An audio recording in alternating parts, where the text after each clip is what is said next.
Hello guys, what's up? So I'm back again for another tutorial video. So in this video, I will gonna show you how you can change or adjust the sleeping time of your iPhone. So if you are interested, then keep on watching. But before all that, if you are new to my channel, consider to like and subscribe for more videos like this, and also, you can comment down below if you have something that you want me to make a tutorial about. So without further ado, let's start the tutorial.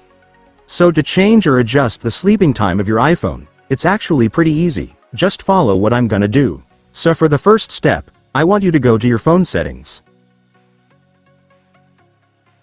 And once you're on your phone settings, next, I want you to scroll down a little until you find this display and brightness option right here.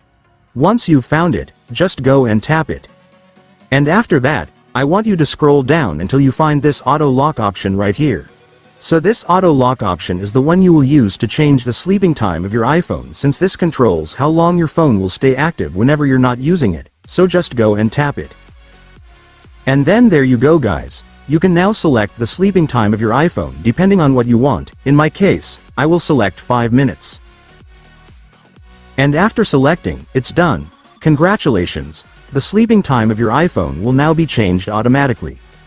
And so that's just how you do it guys. Now that you've watched this video, you can now do it yourself. So that concludes our tutorial video for today. I hope it helped you. Thanks for watching. Goodbye.